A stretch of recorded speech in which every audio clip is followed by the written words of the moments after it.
Bonjour à toutes et à tous, j'espère que vous allez bien. Bienvenue dans cette toute nouvelle vidéo. Une vidéo dans laquelle nous allons parler stratégie et plus précisément de la stratégie de l'OPR. Donc vous l'aurez compris, c'est une vidéo à très forte valeur ajoutée, donc restez bien jusqu'à la fin pour en saisir toutes les subtilités. Pensez également à mettre un maximum de likes pour cette vidéo, ça fait toujours super plaisir. Si vous avez des questions, à les inscrire directement en commentaire et bien sûr, abonnez-vous pour ne pas manquer les prochaines vidéos. Et quant à moi, je vous dis à tout de suite, juste après l'intro. Alors, nous voici sur mon écran et nous sommes donc sur la plateforme TradingView et dans un premier temps, nous allons tout simplement voir ensemble ce dont nous avons besoin pour pouvoir appliquer la stratégie OPR. Et ensuite, je vous expliquerai qu'est-ce qu'un OPR exactement et je vous donnerai quelques exemples de stratégies. Alors, des stratégies très théoriques, mais également et surtout des stratégies pratiques, des stratégies que vous pouvez appliquer au quotidien. Alors, de quoi avons-nous besoin? Nous avons besoin d'un graphique en chandelier japonais, c'est-à-dire avec une représentation visuelle sous forme de chandelier japonais, donc comme nous avons juste ici. Nous avons également besoin d'un graphique en 15 minutes. Donc pour l'unité de temps, nous pouvons régler directement à cet endroit, on le voit juste ici. Et nous avons besoin d'un graphique d'indices. Alors si nous travaillons les indices américains, nous avons bien entendu le S&P 500, le Nasdaq et le Dow Jones. Dans cette vidéo, nous allons nous concentrer sur le S&P 500 ainsi que sur le Dow Jones. Donc une fois que nous avons ça, nous avons tout simplement notre setup, notre configuration qui est prête pour pouvoir travailler les OPR. Maintenant, qu'est-ce qu'un OPR, également connu sous le nom Open Price Range? Eh bien, c'est tout simplement l'amplitude qui va se former durant les 15 premières minutes de la session. Ici, nous allons prendre un exemple très concret. Nous avons donc cette bougie juste ici de 15h30, donc de l'ouverture de la session, non l'ouverture du jour, mais bien de l'ouverture de la session.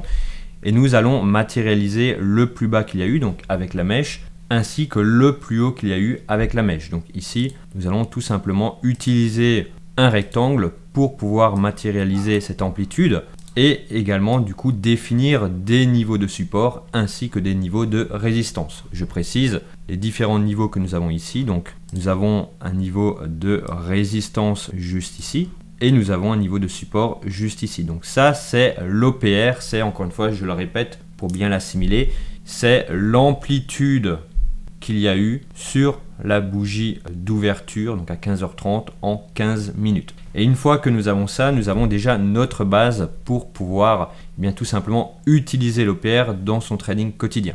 Alors maintenant, je vais vous montrer différents exemples. Alors on va commencer bien sûr par des exemples théoriques qui sont certes intéressants, mais qui ne sont pas forcément faciles à utiliser dans le quotidien d'un trader.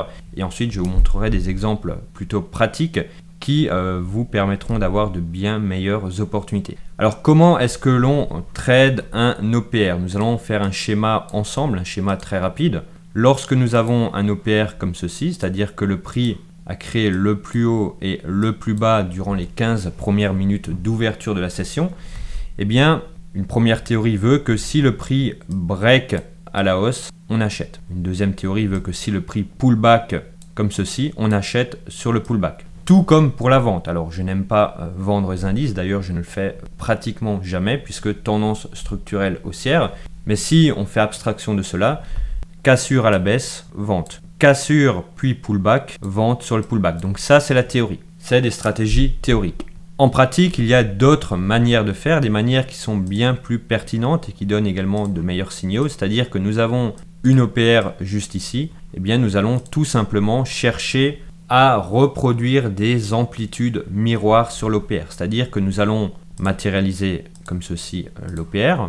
Et ensuite, nous allons prendre l'amplitude de l'OPR, nous allons la cloner juste en dessous et ainsi chercher par exemple des achats. Non pas lorsque le prix break à la hausse, mais lorsque le prix va breaker à la baisse, venir se positionner sur ce niveau de support et à ce moment-là, chercher un achat pour réintégrer l'OPR. Donc ça, c'est une stratégie pratique qui fonctionne très bien et qui donne d'excellents résultats. Ensuite, nous avons également une autre stratégie pratique. Bien sûr, nous irons dans le concret en analysant ça directement sur le graphique, mais il est important que vous compreniez bien déjà le schéma, que vous l'ayez bien à l'esprit. L'autre stratégie pratique de l'OPR, c'est nous avons le plus haut, le plus bas. Le prix se trouve ici. Clôture dans le haut de l'OPR, eh bien lorsque celui-ci revient sur le bas de l'OPR, juste ici, chercher des achats pour aller rechercher le haut de l'OPR. Donc ça, c'est différentes, encore une fois, stratégies pratiques. Alors nous allons prendre maintenant des exemples bien concrets sur le graphique directement. Ici, qu'est-ce que nous avions? Nous avions une OPR sur la bougie de 15h30. Qu'est-ce que l'on peut constater? On peut constater que avant cette OPR, le marché était dans une dynamique haussière, on le voit juste ici. Cependant, quelques minutes avant l'OPR, le marché a drastiquement corrigé. Cette baisse drastique peut bien sûr se continuer de par l'inertie qu'il y a dans les prix, tout en restant quelque part contre le mouvement initial, le mouvement haussier.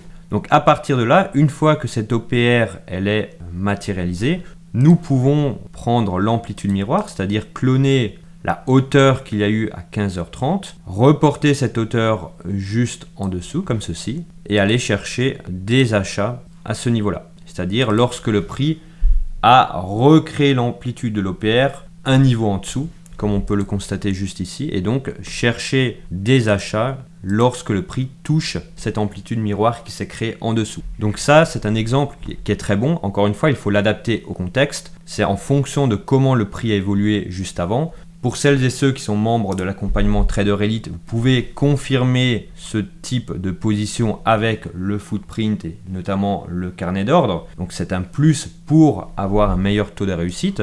Nous allons également prendre d'autres exemples. Ici, nous avons également eu une OPR sur la bougie de 15h30. Alors il y a d'autres zones qui sont tracées puisque, comme vous le savez, je fais des trading live et des coaching live pour les étudiants Trader Elite. Donc ici, pareil. Nous sommes dans un range, cette OPR s'est créée dans un range, mais dans un range ayant une amplitude relativement importante. Donc ici, qu'est-ce que nous pouvons faire à ce moment-là? Eh bien tout simplement répliquer l'amplitude miroir de cette OPR, comme ceci, et aller chercher plutôt des achats à ce niveau-là. Et ici, de par le contexte que nous avons ce bas d'amplitude miroir, plus des zones de prix qui ont été tracées au préalable, et donc il est possible de rentrer directement à l'achat, alors soit ici, soit en attendant un excès. Mais cet excès, à l'instant T, vous ne l'avez pas, on ne peut que l'identifier au footprint, donc je dirais pour la majorité des personnes, chercher un achat à ce niveau-là. Ensuite, nous avons un autre exemple d'OPR juste ici. Pareil, contexte baissier, cependant nous avons des plus hauts qui restent forts par rapport au mouvement baissier. Donc ici, nous pouvons prendre cette amplitude de l'OPR, cloner l'amplitude miroir, reporter cette amplitude plus bas et aller chercher des achats directement ici, toujours dans l'optique de revenir réintégrer l'OPR.